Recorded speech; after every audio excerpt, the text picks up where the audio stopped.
My name is Marilyn. I am 28 years old. I come from a very poor family. I work as a maid in a big house 4 days a week. On the other days, I work in a small gift shop. The big house belongs to Mrs. Irving. She is 57 years old. She has no husband. She lives alone. I clean her house, wash the dishes, and cook dinner. I like her house. It is big and bright. Mrs. Irving has one son. His name is Philip. He is 31 years old, but does not have a job. Philip lives with some friends in another part of the city. Sometimes he comes to visit his mother. He comes early in the morning. Philip sits on the sofa and watch television. When the weather is good, he sits on the terrace and drinks beer.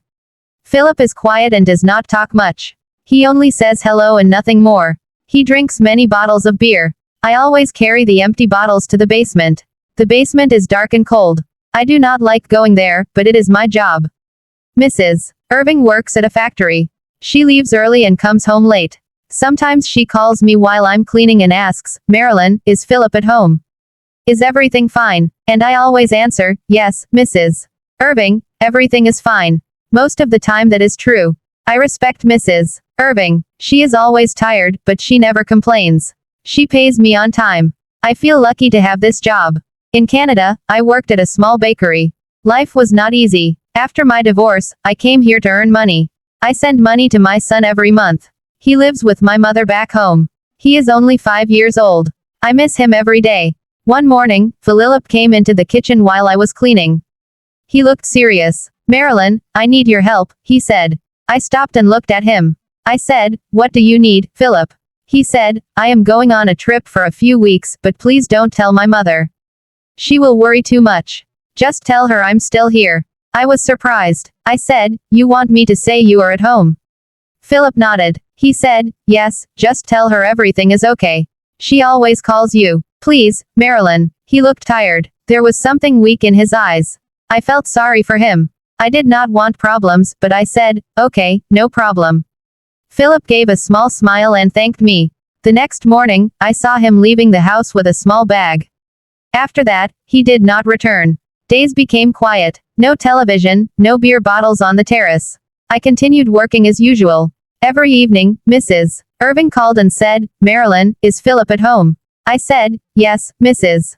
Irving. Everything is fine. It was a small lie I told myself, a harmless one. I didn't want her to worry. 2 weeks later, Mrs. Irving came home early. I felt a shock seeing her. She never came early. She said, Marilyn, I came home to see Philip. Is he here? I froze for a second. I said, he went out this morning. Maybe he will come back soon. She sat down, tired and worried. She said, he never answers my calls. I don't know what's wrong. I just want him to find a job. I can't take care of him forever. I felt bad for Mrs. Irving. I said, he will be fine, madam. Maybe he just needs time. She gave me a small sad smile. Later, when I finished work, I went to the basement. When I switched on the light, I noticed something strange. Some beer cases were open. A few bottles were missing. There were broken pieces of glass on the floor. Philip was gone, but someone had been here. My heart beat fast. I cleaned the mess and said nothing. Days passed. Mrs. Irving left food for Philip on the table every night, but every morning the plate was still full. She never knew. One morning I came to the house and found the back door was open. I checked the basement. More bottles were missing. That day, Mrs. Irving called as usual. She said, Marilyn, is everything okay? Is Philip at home? I wanted to tell her the truth, but I couldn't. I said, yes, Mrs. Irving. He is here. But after the call, my hands were shaking. Later that week, I saw a tall man near the back gate. He wore a dark jacket. I couldn't see his face. When I looked at him, he walked away quickly. I felt scared. I locked the door. I wanted to tell Mrs. Irving the truth, but I didn't want to break her heart. A few days later, Philip sent a strange message from an unknown number. Don't worry, mother. I'm okay. That was all. Mrs. Irving showed it to me. She looked pale. She asked, do you think something happened to him? I said, madam, maybe he just changed his number.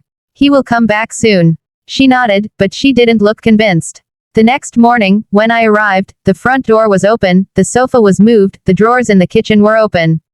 Someone had searched through the house. I called Mrs. Irving immediately. She rushed home. We checked the basement together.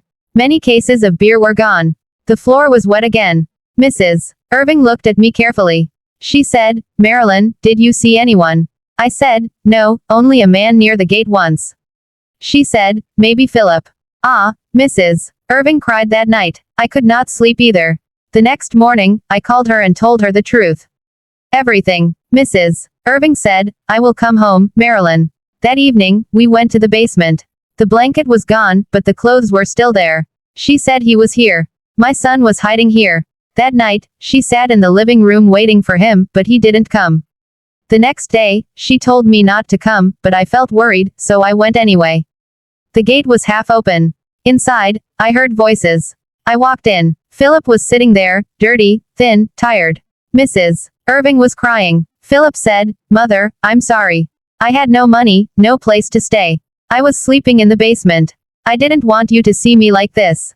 Mrs. Irving said, you should have told me.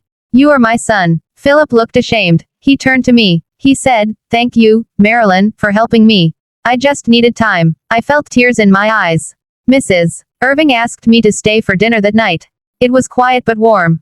Weeks passed. Philip began to change. He helped in the house. He cleaned the garden. Mrs. Irving smiled more often now. One day, Philip came to me and said, Marilyn, thank you for not giving up on me. I want to be better. Months passed. Philip found a small job at a supermarket. It wasn't much, but it was a start. Mrs. Irving baked on weekends again. Sometimes she gave me cake for my son. She said, for the boy who's waiting for his mother. If you liked this story, please like, comment, share, and subscribe.